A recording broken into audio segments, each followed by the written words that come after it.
mean, really, can you imagine that? Imagine getting impeached for stopping corruption.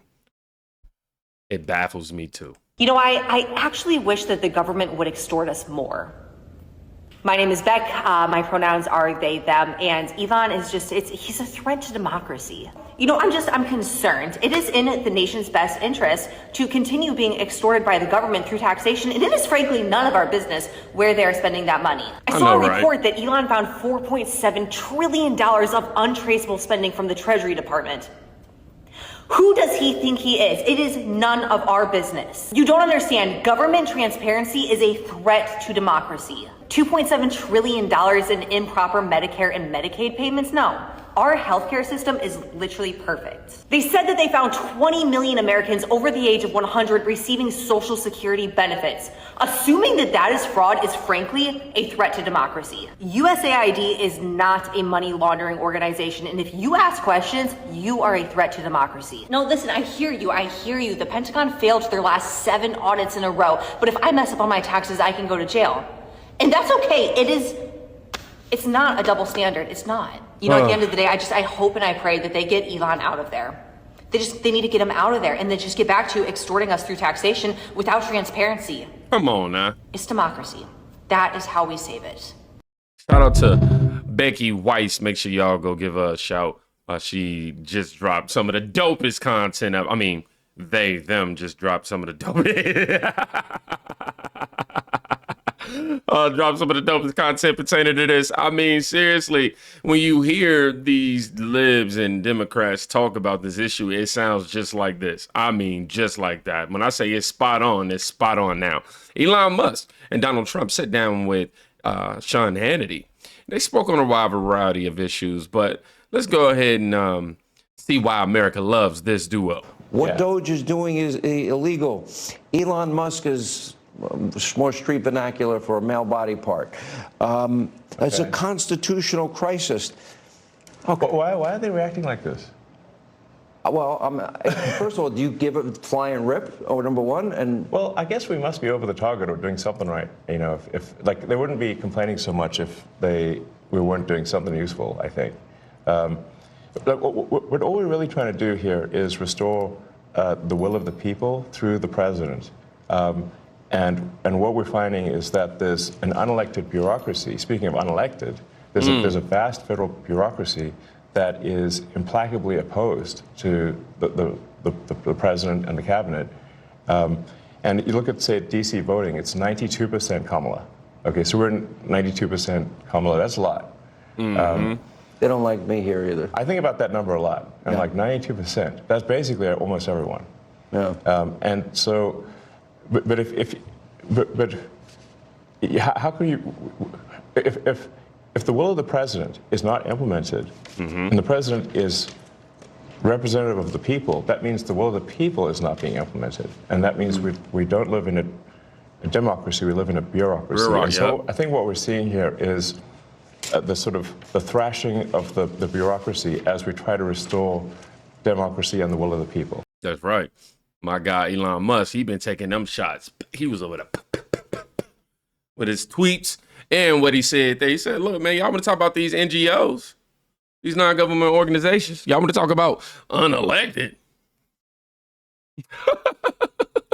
Yeah, man, America loves this duo, and you can see why. We are all sitting back wondering, how can somebody be shocked and surprised by somebody coming to tell you, hey, yo, bro, look, somebody's stealing from you, dog.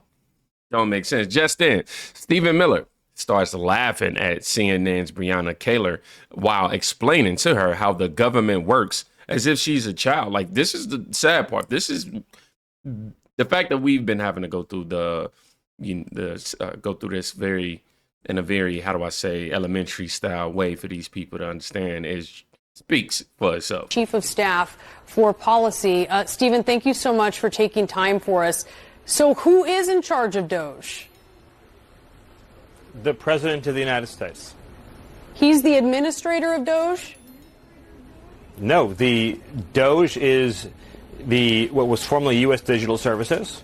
It's an agency of the federal government that reports into the Executive Office of the President. which reports to the President of the United States. Okay. The way that Article 2 works is a president wins an election, and then he appoints staff, including myself, including Mike Waltz, including Susie Wiles, including Elon Musk, and those staff report to him. Okay, well aware. So Elon Musk a week ago answered a question about transparency at DOGE. This is how he spoke about DOGE. Talking about well aware. You don't... Chat. Did she sound like she was what seemed like she was well aware? I want to know. Honestly. Musk and those staff report to him. Okay, well aware. So Elon Musk a week ago answered a question about transparency at DOGE. This is how he spoke about DOGE. Well, we actually are trying to be as transparent as possible. In fact, our actions, we post our actions to the DOGE handle on X and to the DOGE website. So all of our actions are maximally transparent. You hear him there. We post our actions. All of our actions are maximally transparent. Does Elon Musk know he's not in charge of DOGE? Oh, my gosh. Again, the president runs the government. Then the president appoints advisors, including Elon, including myself, including all the other staff here at the White House. And then those staff, in turn, execute the president's commands and directions to all the agencies of the federal government. What don't you This is how democracy works, something that we treasure in America. The whole American people go to the ballot box, they elect the president appoints staff, the staff then administer his orders and directives across the whole U.S. government. Okay, Stephen, I get that, but this is important because we want to talk about who's making the decisions here. There were 300 employees, the National Nuclear Security What are you talking about? He just answered it. The man just said Donald Trump appoints his staff. His staff reports back to him. He don't report to them. What are you talking about? Who's making the decisions here? There were 300 employees, the National Nuclear Security Administration. You know about this. They were fired. The agency had to rescind those terminations because these were employees who were critical to maintaining the nation's nuclear stockpile. So then who is it making those decisions of which federal employees are terminated? Well, in that case, the Secretary of Energy would be the one. So what you're describing with the cuts in the Department of Energy, those are directed by the Senate-confirmed Secretary of Energy. Okay, so that was the Secretary of Energy's mistake. Well, I wouldn't use the term mistake. I would say that it's pretty standard when you're downsizing government. You make cuts, you assess those cuts, you see who needs to be rehired, who needs to be kept, who needs to be That's not what happened here, though, Stephen. You know that. They were rescinded. These aren't normal things. These were terminations that were rescinded. Oh my gosh. I understand that even a temporary interruption in federal employment is a great crisis and catastrophe for you and for CNN. What the American people see is a government that is finally delivering a promise of accountability under President Trump. You want to have a conversation about transparency. Let me ask you a question. Do you have any idea where the $22 billion that the Department of Health and Human Services provided to illegal aliens under Joe Biden is right now? $22 billion with a B. That's enough to provide a free house to every homeless veteran in America. Where's the $22 billion? I don't know. You don't know. Nobody knows. Joe Biden just spent it, and now it's gone. Transparency begins with having an accounting of where every federal dollar is spent. And God bless President Trump for leading this effort. Stephen, it seems like the crisis here had to do with the nation's nuclear stockpile. And for these I say she over there getting cooked, y'all. particular federal workers, which I'm not, so this isn't my personal crisis, military members of the Guard I and don't the think Reserve. it's a crisis, well, and I you don't ask you think about it's this. well. Hold on. I don't think it's a crisis, Stephen, and you don't think it's a crisis. Then why are we talking about it? Military. Oh my God, yo. He didn't even have to marinate that.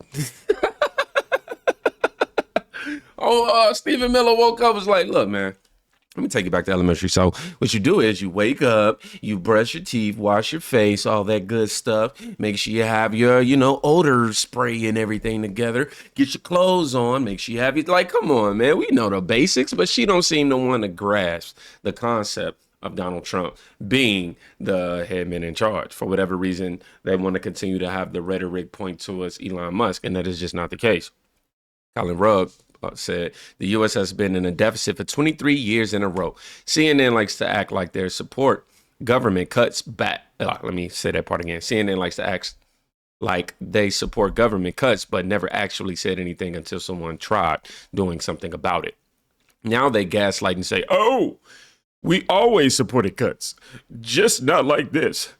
How many years in a row? Okay, so yeah, he asks AI looks like, Google or Perplexity. Okay, so that's probably AI. The United States has been running a federal budget deficit every year since 2002. Wow. That is not good, everybody. Colin Rugg also added he supports DOGE, but they need to slow down this code for I want to cripple the Trump administration so nothing gets done over the next 4 years. Then business can go back to normal once Trump is out of office. Keep an eye out for this messaging from left media. There's a warning right there. Yeah, man, they're going to do anything and everything they can.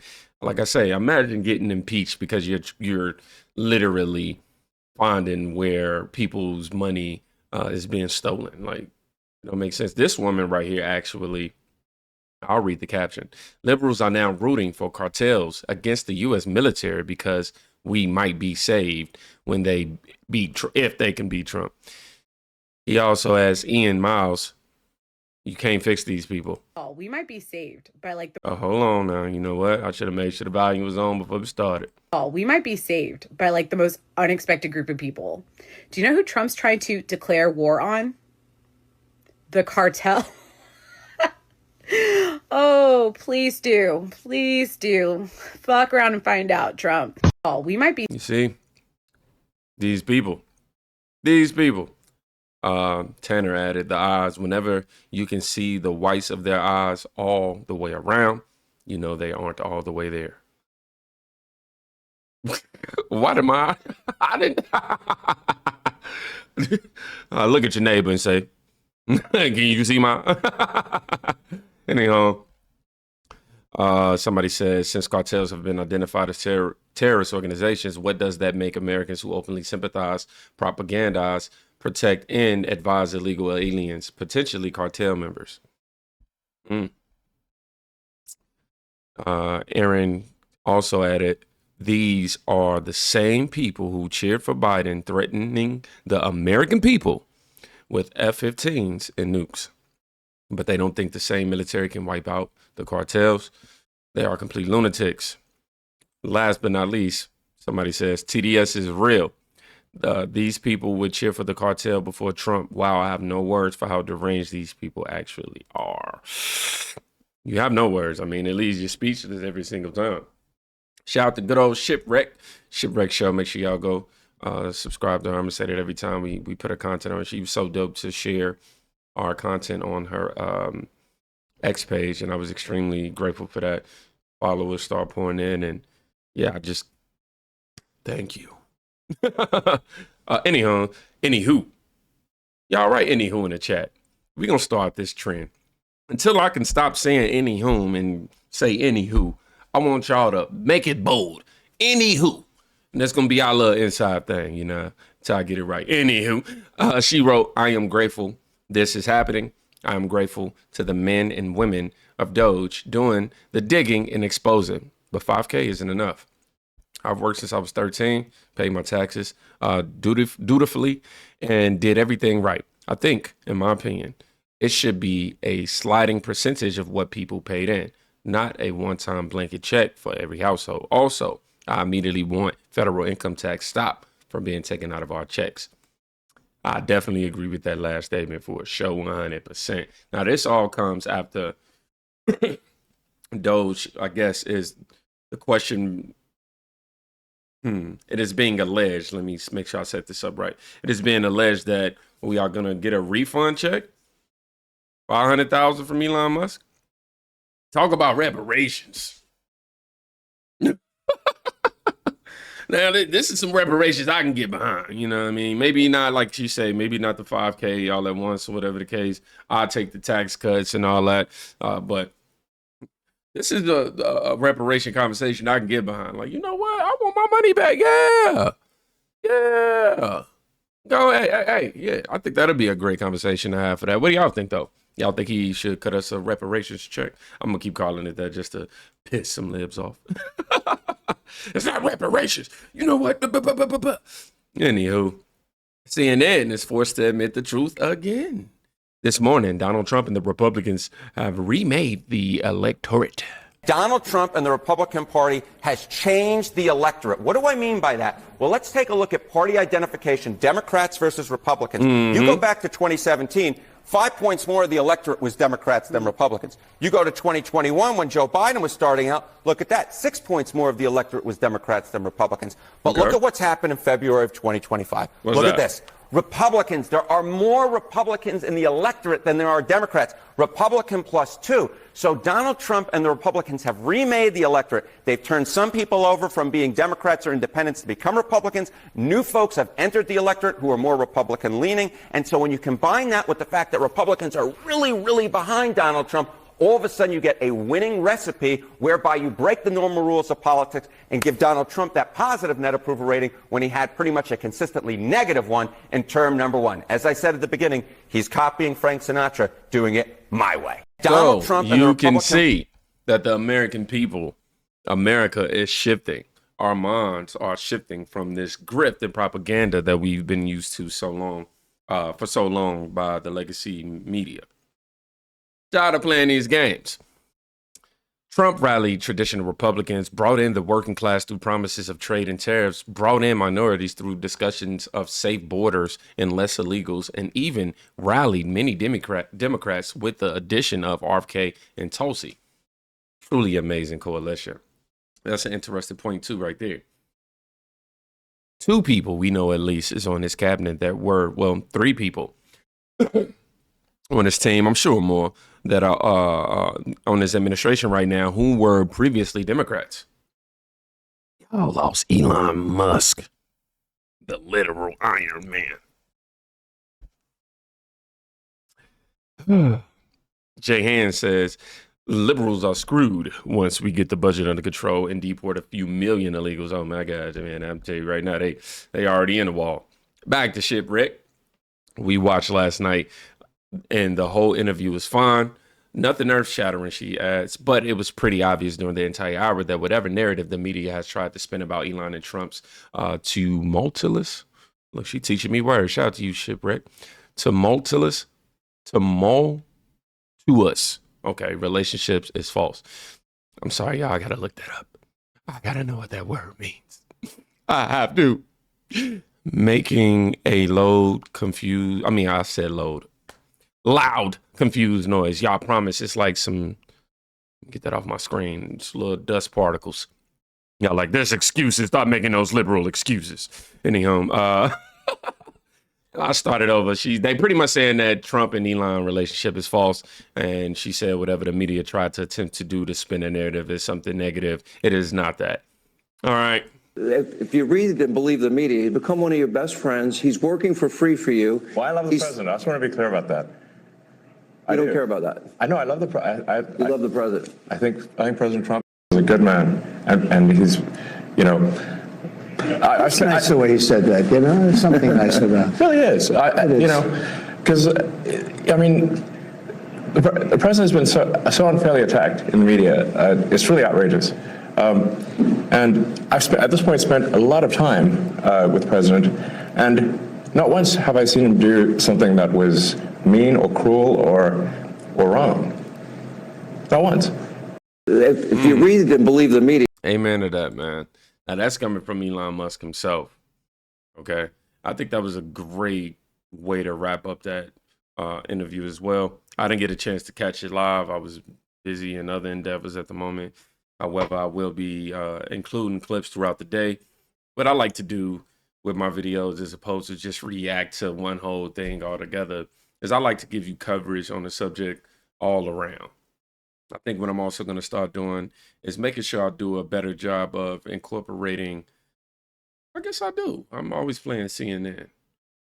I was going to say incorporating the left's perspective on things, but I mean, that's kind of all we critique. I guess what I'm saying is I want to make sure I bring more opposing views onto the videos, just so that we can start debunking a lot of the derangement that they have centered around topics like this. But anywho,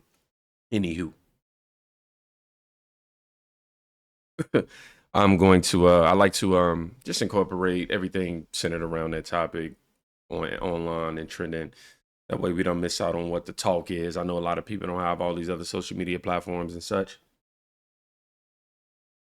But if you do, make sure you follow your boy. Shout out to Shipwreck again. Make sure y'all go check with somebody. You could be saving their life. And I'm finna go heat up this coffee.